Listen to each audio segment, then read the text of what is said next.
ended up doing, an egg retrieval, and then we got one normal embryo from that. We ended up doing a transfer. That transfer was unsuccessful.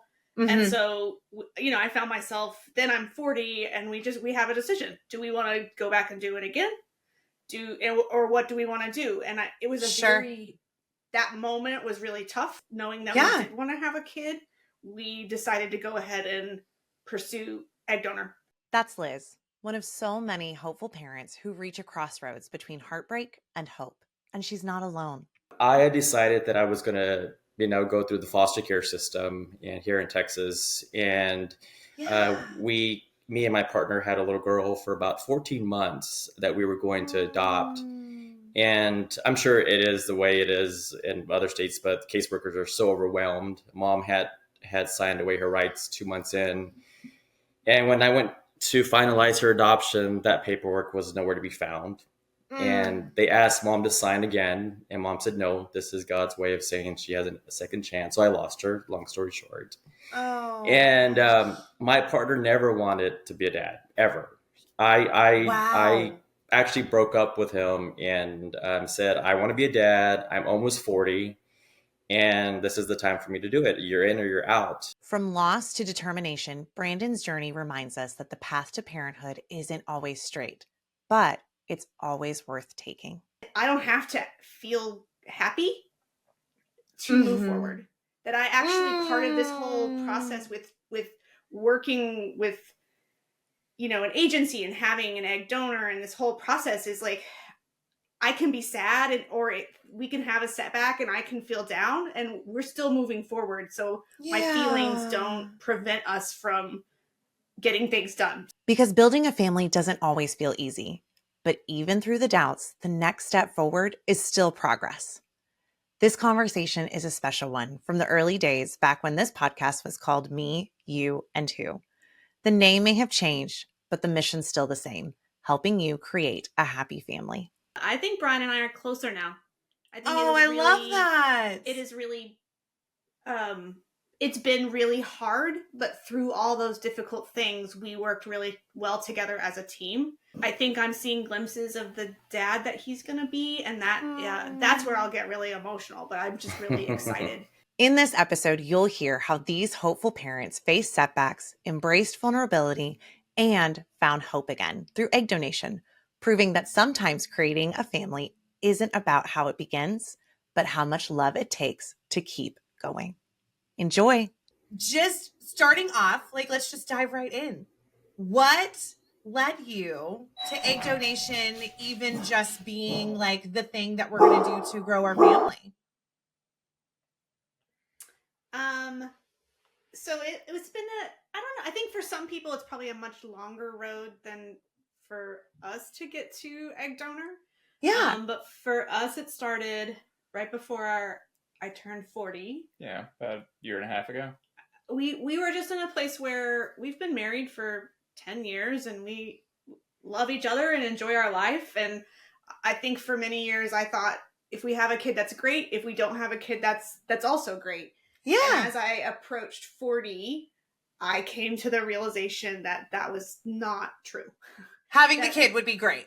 that actually something that was really important to me was having a kid. And so I went to Brian and I just said, you know what, this is something important to me. Let's talk about it. And it ended up being a great conversation, but due to age, we went straight to see an RE, a reproductive endocrinologist. And so, she gave us options. And I think at that point, I think when we do something we're 100% in. Yeah. And so there's no dancing around. There's we're just in it. and due to age, and understanding statistics and how it all works, we just decided to go straight to IVF. So we ended up doing, an egg retrieval, and then we got one normal embryo from that. We ended up doing a transfer. That transfer was unsuccessful. And so, I found myself, then I'm 40 and we have a decision. Do we want to go back and do it again? Or what do we want to do? And it was that moment was really tough because I think a lot of people maybe in our position come to choosing an egg donor because they've tried IVF multiple times, right? Or they've had multiple tries at an egg retrieval and they haven't had success, and we only had tried it once. But again, thinking about age, thinking about time, just thinking about what we wanted for our life, knowing that we did want to have a kid, we decided to go ahead and pursue egg donor. And so that's how we came to it. Yeah. Yeah. Oh my gosh. So it sounds like you guys were just so pragmatic about it. Was it still, no matter how long you're going through this journey, I think it's still that emotional roller coaster. Did it ever feel like that? Or was it just, hey, we've got to get from point A to point B and we're going to get there no matter what? No, it's been tough. It's been tough. Yeah. And I would love to tell you a story about how we were positive the whole time and we always had, faith it was going to work out. And honestly, I didn't necessarily feel that way. I don't know about you. I think we knew we wanted to keep going. Yeah. So we talked back to, an RE, and it was like, okay, what are remaining options? And it was a mosaic egg from a retrieval, but it had a specific mutation we just weren't comfortable with. Yeah. Or, do another round or pursue egg donor. And again, just very, very math driven. It's just like, okay, well, of all these things, like the egg donor, was probably going to be the best mathematical odds, hands down. So like, that's where I ended up probably quicker, but also, I wasn't going to necessarily have the same issues of like genetics, that like Liz may have around that decision. Yeah. I think when you're talking about like being pragmatic versus having emotions, it's really a blend of both. And I think you have to bring every emotional and like logical tool you have to this challenge to separate what is what, and to say, okay, I'm having a feeling like about this. I feel sad about potentially not having this genetic connection to my kid. However, what is our ultimate goal? Our ultimate goal is to have a kid and to have a family, and it's to be healthy and happy. And so weighing all those things and letting yourself have the feelings. But again, at the end of the day, the biggest question is, do we still want to move forward? Are we still ready to, do we still want to continue trying? And if the answer is yes, then you do the next thing. And I think what is hard, and maybe some people that are listening to this will get this. So there's not sometimes one right answer.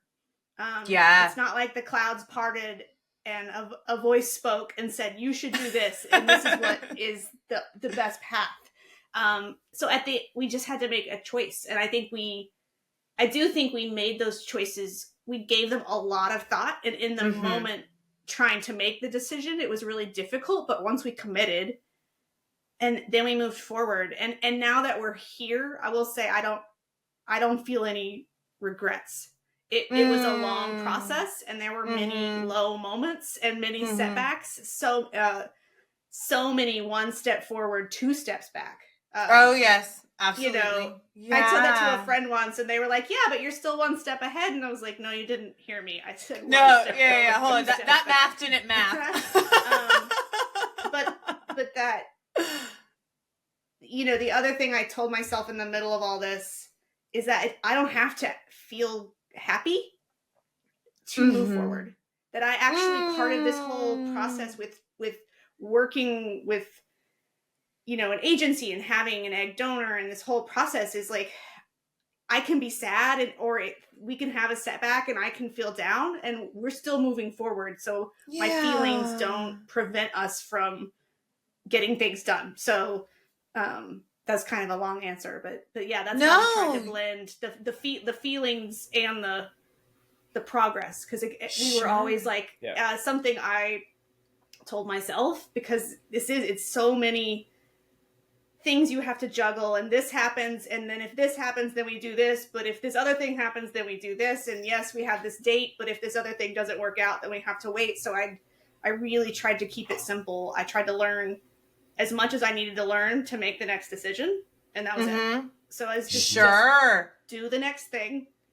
And then when we get to that milestone, then we will do the next thing after that. And that really helped me contain the overwhelm or feeling kind of hopeless or like we were never going to get there. Yeah. Well, the overwhelm is so hard because like you said, you're presented with so many choices when you're doing this, and it's choosing what makes sense in that moment, what makes sense for your family, and you know, and all of that, and that can feel so overwhelming just in general. Absolutely. Oh my gosh, yes, for sure. Brandon, what brought you to egg donation? Long story short, I've always wanted to be a dad. Ever since I was 6 years old, I remember telling my mom, I want to be a dad. We were in the playground and I was like, I want to be a dad. And she says, you have to get married and go to school and you have to do all these things. So my number one goal has always to be a dad. You know, some people is like CEO or president of the United States. Mine is the dad. That's what it means. I love it. It made career day easy. Yeah. And I had decided that I was going to, go through the foster care system here in Texas. And me and my partner had a little girl for about 14 months that we were going to adopt. And I'm sure it is the way it is in other states, but caseworkers are so overwhelmed. Mom had signed away her rights 2 months in. And when I went to finalize her adoption, that paperwork was nowhere to be found. And they asked Mom to sign again. And Mom said, no, this is God's way of saying she has a second chance. So I lost her, long story short. And my partner never wanted to be a dad, ever. I actually broke up with him and said, I want to be a dad. I'm almost 40. And this is the time for me to do it. You're in or you're out. And we broke up for a few months. We ended up getting back together. We got her. And then he fell absolutely in love with her. And he said, oh my gosh, I didn't know I wanted to be a dad until now, And so we were obviously devastated after we lost her. So then we went to adoption, matched adoption. And matched adoption was taking too long to get, to get matched. And during this whole time, we were mourning of, her loss and being left or gone back to Mom.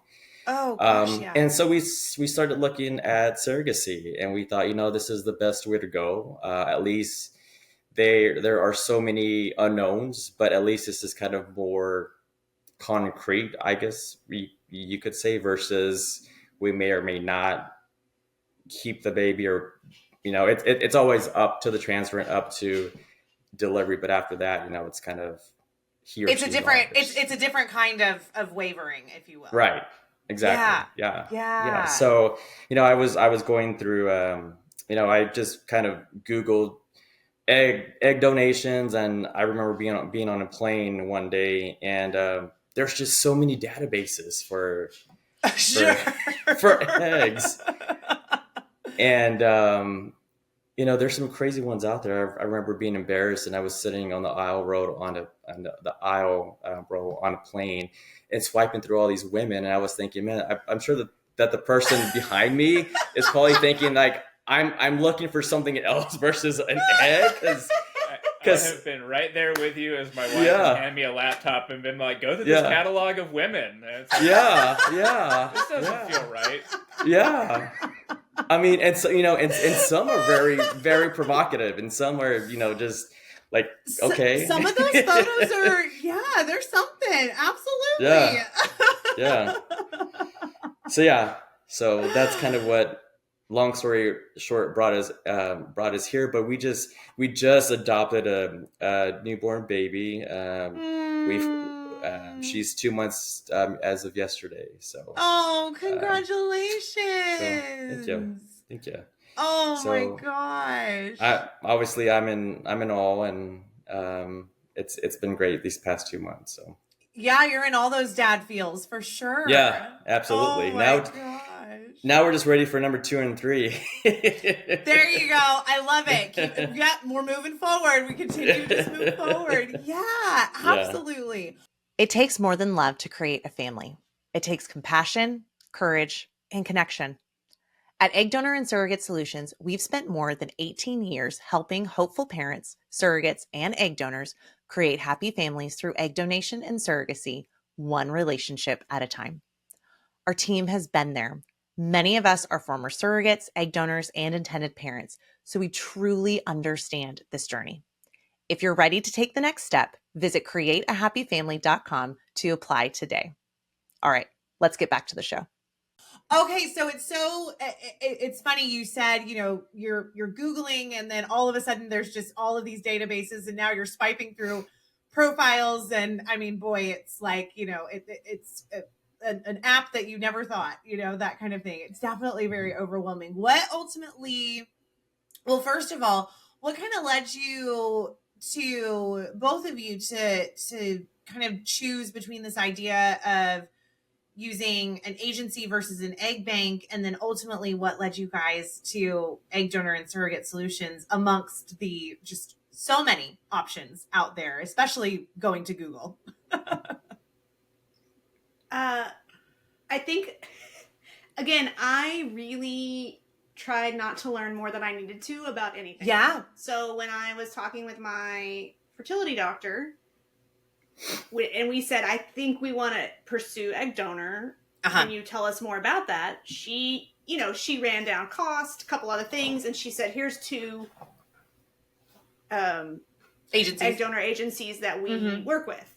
And she also talked about how you could do frozen, eggs, but she just said the best chance, like statistically, of success with a transfer is from using, having your donor go through IVF, and then you get all the eggs, those become embryos, we freeze those embryos. Like that's the highest chance of success. And we were lucky. We're lucky that we were in a place that was financially an option. So again, we're just in this place where if we're doing this, we're going to give it our best shot. So that seemed obvious. She handed me two agencies. I literally just went online and looked them up, both of them, created a profile. And honestly, it's because within a day, I didn't know this was going to happen. Someone texted or called me from the agency. And I was like, oh, didn't know that was going to happen. And I talked to a real person, and she just said, what are you looking for? What are you interested in? And, I'm sure some people start that process and they need to think about it for a long time. But by the time we had made that choice, we were ready. And so it was very helpful. And that's how we ended up here. I mean, I didn't look at another agency. I didn't talk to another group. Again, I'm very much of like, if it's here, it's in front of me, it feels good, then let's do it. That's all I need. I will say about picking a donor, Brian and I met online. I've joked I've picked out every living thing in our family. I've picked him out. I picked the dogs out that we've adopted. And so I love it. When you're looking for a donor, there's something even more personal and intimate about picking a donor versus even trying to find someone to date, right? Tell me more. You're picking someone to be a member of your family. You may never meet them, you may never know them, but you are bringing this person into your family in a way that's like very abrupt. And again, in a weird way, there's no dating. It's just you pick this person, and then, there's a connection there that will last the rest of your life. Absolutely.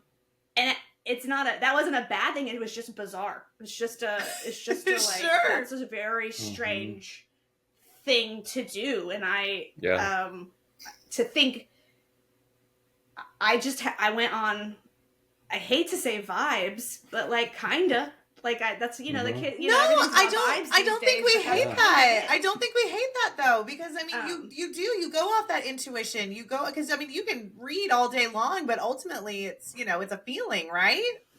Yeah, and there's, of course, you can filter people, but the way I thought about it is I almost imagine our donor as like a cousin that lives in another state, and we talk about her sometimes, but she's not really here. Sure. So I just thought about like who in this roster of people feels like they could be like someone in my extended family, or if we met for coffee, we would have a nice conversation and it would feel organic. And that was after I kind of narrowed it down based on some preferences, like that was it. Just who do I feel an affinity to when I watch their video, when I read their writing. And so Absolutely. that was it. Yeah, absolutely. Brandon, what about you?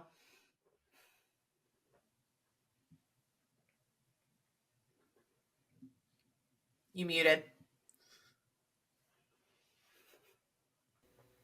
Can you hear me? Yep. So me and Jake, we split up the task. He researched one agency and I researched completely different agency. And then we kind of compared notes and just kind of what we were looking for, things like that. Man, I did not know until recently that Egg Donor Solutions is also an agency as well too. I thought it was an egg donor bank because that was not my agency to research. Unfortunately, if not, we definitely would have been with you guys because you guys have treated us so well and educated us every step of the way, and it's been wonderful. But as far as picking out a donor, it was like you pick your top 5 and I pick my top 5 and let's see which ones we pick together. We both just sat down one day and went to separate rooms and came back about 3 or 4 times, and we kind of narrowed it down that way. And at first it was like, okay, I want someone who I would normally date, like someone with dark hair or blonde hair or colored eye, like someone I was attracted to, someone that he was attracted to. We both completely picked someone that we didn't think that we would pick, just based off their profile. And there's their likes, their dislikes, their genetic history, their education, their height, their weight. It wasn't who we thought we were going to pick at all, but we were both happy with her. So. How funny. Oh Yeah. my goodness. Yeah. I've heard that process before where it was, partners go into a separate room and look through it, separately instead of together. So yeah, and everyone I've heard, it sounds like that has resulted in some sort of kismet where somehow everybody magically agrees on something. Yeah, absolutely. Yeah. Oh my gosh, that's awesome. Well, so during all of this, what, Brandon, you said like you had you've received so much education and, whether it was from your coordinator, and then Liz, I know you said you got a phone call within a day. What has that support looked like, whether it was from the agency or your coordinator or, kind of the village around you? What was that support like while you're going through this? Because like you said, Liz, it's, 1 step forward and 2 steps back. And, some of us are grieving throughout the process. I mean, Brandon, my gosh, you had everything going on with your family while you're doing this. I mean, you've got to have that village, right? Oh, I think for us, we were so uneducated or so confused that it kind of scared us to move forward. Every step forward, we're like, do we want to take this step? Because we still don't know the step prior. like we still don't understand that process yet. Yeah. And I think through, the agency, you guys, attorneys, everyone, like you guys, just my coordinator was awesome. She educated us on every single thing and sent emails with every single process, which is awesome. Like, hey, next Monday we're doing this, and then next Tuesday we're doing this. And she, a lot of people say those things. Hey, I'm gonna be there through step 1 through 100 at this point. Sure. And update you, and she did. She was wonderful. Like we knew things were moving forward just because of the emails that we were getting. No one wants to sign up with an egg donor bank or an agency and just it's completely silence until you reach out. And for you guys, she reached out at every process, and then she also kind of gave us tips. Us being a same-sex couple, a lot of clinics don't have, I guess, their fees, for same-sex couples, as far as whatever that process looks like. But she they you know, don't match she- up always. There's separate Right. ways for if Yeah. you're using 2 different types of sperm and all kinds of Right, things. exactly. Yeah, it's Yes. madness. Absolutely. Yes. And that we had no clue. So she would just give us a heads up, like, hey, ask your clinic about this. Some clinics are just a little bit behind, and and I just want to make sure that you're not paying more than what you need. But no, I mean, she was awesome. After everything was said and done, and our donor, did her eggs and whatnot. I told Jake, I said, man, I wish we would have signed up with them as our agency. So it was awesome. It was a great, it was a great experience. So I'm so glad that you felt cared for, but that you also felt advocated for. Because I mean, you're right. Unfortunately, not all clinics are kind of up to date on what should be just for all people in general. And so I love that that you felt advocated for during that process. What about you guys? I don't think it would have even occurred to me to try to do this without an agency. Yeah. And I think everyone's different and thinks about it differently. Yeah. But I think if you can't, for me, if you have the money, there are certain things that it does not make sense to me to cut corners. I love that. Yeah. I value, like I learned when I was very young to never dye my own hair. So this is a good thing. Yes. I pay someone money for their expertise there, right? Yes, so we I all feel have like talents. this is an area of choosing an egg donor and navigating the legal and medical framework of that is so far outside of my domain of expertise that it is worth hiring an agency that not only helps you find the egg donor, but then walks with you every step of the way. And we were so lucky. Our fertility clinic is also amazing, like truly top tier, and really cares and really knows what they're doing. And so I feel every setback we had, it had nothing to do with the ball getting dropped. It had nothing to do with someone forgetting to do something or not getting back to us or something falling through the cracks. And so, I felt very cared for, and also kind of going back to my just do the next thing. It was always very, very clear to me, what is the next thing? And if it wasn't clear, I could send an email. Can you remind me what's that next thing I need to do? Yeah. Or are we waiting on you guys? Oh, we are? Okay, that's great. And Amanda, our coordinator, is awesome. She still is checking in on me. She emailed me today just to ask how we were doing and how things were going. And so, I feel like, yes, it's a job for people, but that they really do care. And again, the knowledge, y'all know, because you've walked with so many people down this road, all the ins and outs of the process. And that's also really nice too. We have some friends that knew what were going on, and they were great. But I really think unless you've walked this road, you can't entirely understand it. The timing of things, how you can miss a window for something by a day, and then that means you have to wait a whole menstrual cycle for something to happen. Or there's this, oh, sorry, you have to have a hysteroscopy, so you're not going to do this. It's going to be 2 more months, Yes. So all those little things that add up. And then, so like friends care. Like I've had friends, I remember they would check in, and then I know they feel like they waited a long time, but they maybe waited 3 weeks to check in. And I'm like, I don't have anything new for you, because we're still waiting, And so it's just, and I think having that like guide that was right information, right time. So I love that. Like a scary little delay popped up in a chain of a lot of delays, and knows, hey, we've had delays before, and that's annoying. So like, here's the right information at the right time. So like, hey, this happened, but here's what's happened before. Here's what's going to happen next. This is not that big of a deal. It's just immensely helpful. Like, it's just so nice to like have somebody that like, because like we've never done this and we're never going to do it again.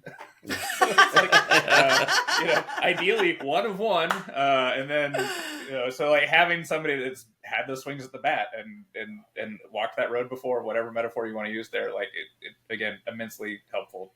Not just in spending any time in life that you can get those resources. So yeah, lucky we're at a point that we could spend that extra money and pay for high quality resources there, but worth every penny and more so.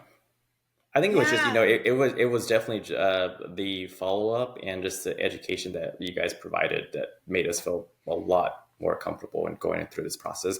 Because, I mean, just like you guys said, I mean, it is a lot of money, and you want to make sure that you aren't cutting corners and that you are getting, what you want. And I mean, just that follow up was amazing from the time that I inquired about, the first donor to the very last one. So it was great. Yeah. Oh, I love that. But and you're so right. You're so right. It's, whenever you are overwhelmed with all of the possibilities and you just want to know the next thing, to be able to have that person holding your hand every step of the way. And whenever those bumps do come up and you're like, oh my gosh, is this a big deal? Hey, it's okay. It's okay. We've got this. All good. We're going to, here's point A, point B, plan A, plan C, whatever it may be. So, I'm so glad you guys had such a wonderful experience and had that education, because it is huge. Education, I feel like, is more knowledge, more power, right? Yeah. What do you feel like was maybe the biggest surprise whenever you were going through this whole experience? You can go ahead, Liz. I'll go. This is not specifically about the egg donor and the process, but I think maybe this sounds overly sentimental, but I think Brian and I are closer now. I think I love that. It is really, it's been really hard, but through all those difficult things, we worked really well together as a team.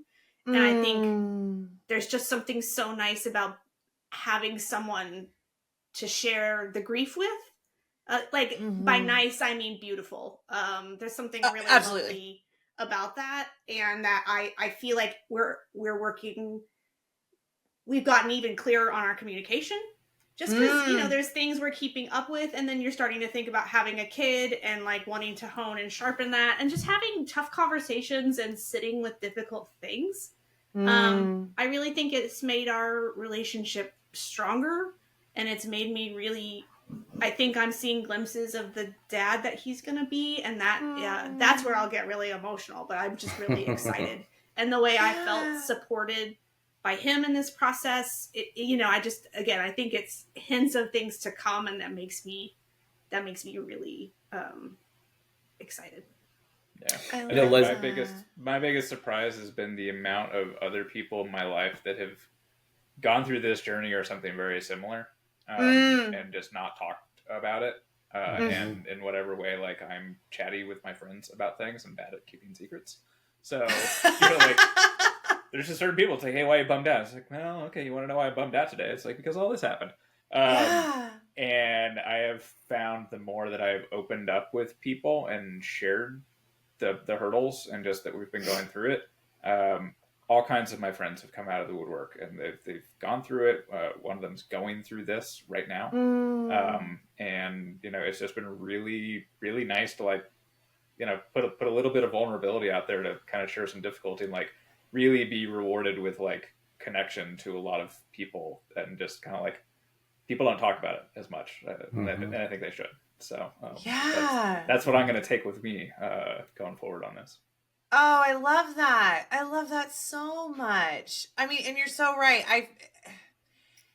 I feel as though, I hang out in surrogacy land, and I feel like that surrogacy kind of, for lack of a better word, doesn't necessarily feel as taboo.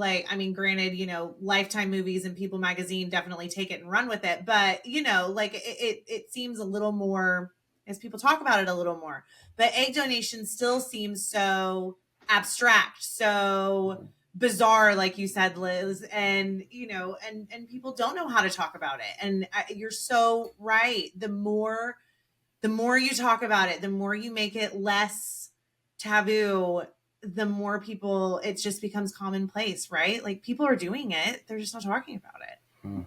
Yeah. Brandon, what were you gonna say? Yeah, I was going to say I can relate to both. I was going to say that, all of my friends who have kids have done surrogacy. And so, we've kind of briefed through the topic every now and then, and I was like acting like I understood what they were saying. Sure. I was like, oh, okay. Yeah. Yeah. So now, I'm going back to them and asking them questions. And so that's gotten us closer.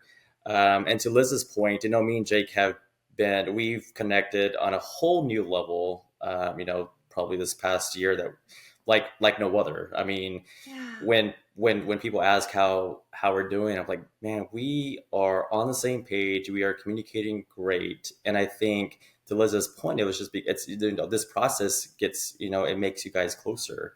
To the point where we got engaged and we got married last year. Congratulations.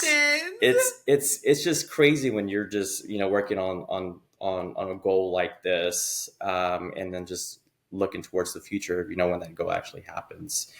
But yeah, I think to Liz's point, that was my biggest surprise too, was just how well we connected, because we weren't connecting very well before that. Absolutely. Oh, I love that. So to any other, intended parents out there, what would be the biggest advice that you would want to maybe give to them? Or maybe what would you want to say to yourself, on day one of this? I think I would say you don't have to know everything from day one. This is going to be a slow process for as far as on the educational side of it. Mm-hmm. Get to understand one process before the other. And if you choose Egg Donor Solutions, I mean, they're going to walk you through every step of the way, every process. They're going to educate you. And I think that, looking at egg donor profiles, just be open. You may be going into wanting a certain, demographic or height or weight, but, those videos, the videos that are actually on y'all's website, those really speak to you. I there were several that I wanted as our donor, but they were already taken. So I would just say, there's no rush, and I'm gonna go through those profiles, and it could be a week, 2 weeks, a month, but just definitely take your time and picking whomever you like. Yeah, absolutely. I should have thought about this more, and I won't, spend 30 minutes with all my advice, but I think the just do the next thing is a piece of advice. Try not to get overwhelmed, and ask yourself, is the information I'm trying to learn helpful, and do I need it right now? And if the answer to one of those questions is no, then maybe don't bring that in yet, and take in what's useful. I would also say, think about the difference between feelings and data, and they're both really important pieces of information, but don't confuse the two, and try to bring them both in when you're making your decisions.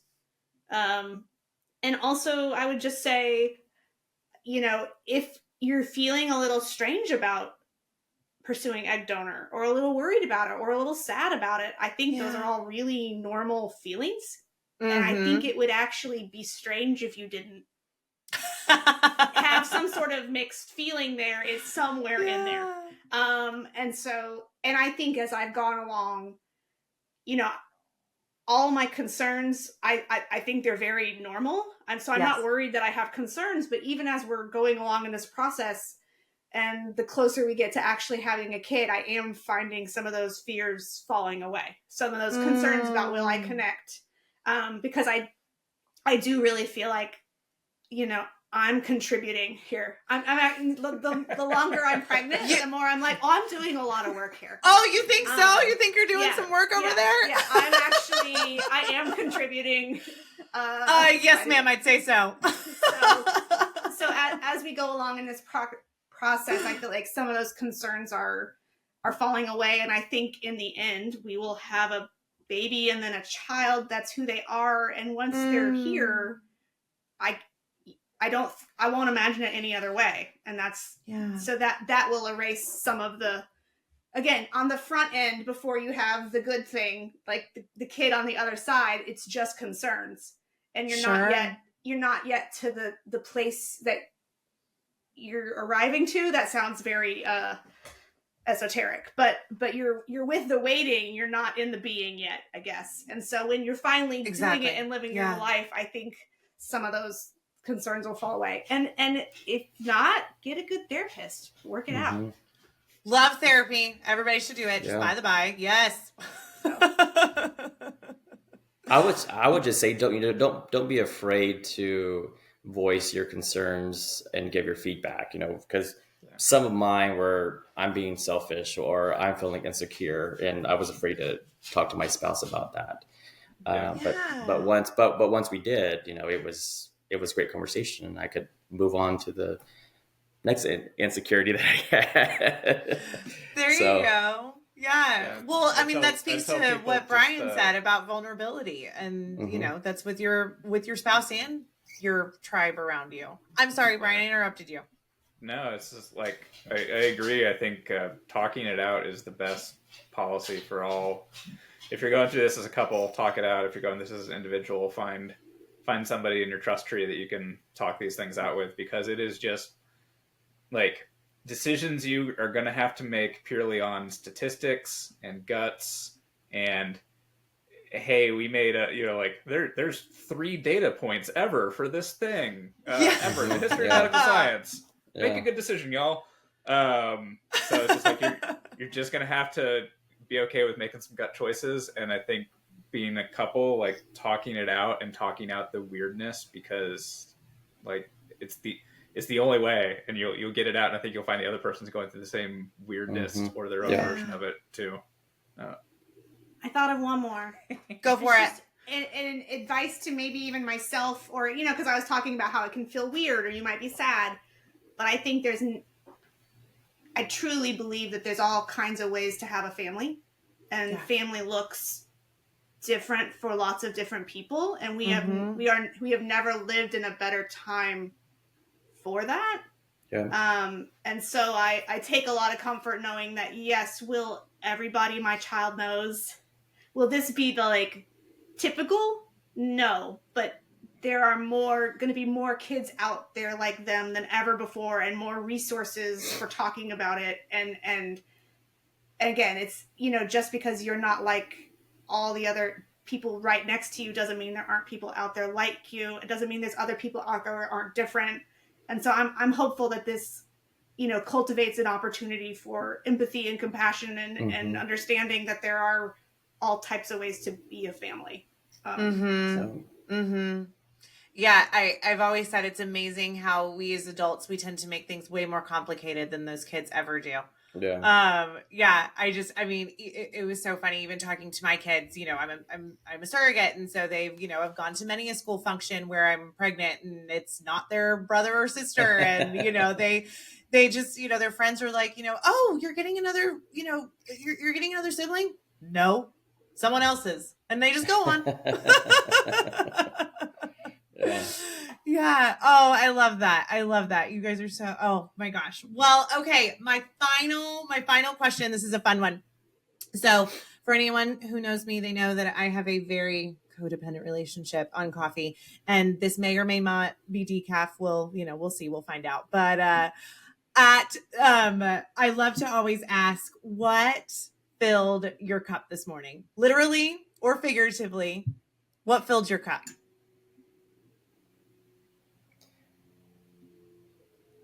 Somebody had to sit in traffic and go to the doctor's office for a blood draw. Oh, I was gonna say. Well, my answer is not like very poetic. It was I had some really good breakfast tacos this morning. You know what? That fills my breakfast tacos can really fill one's cup. Absolutely. Nice. Yep, it was nice.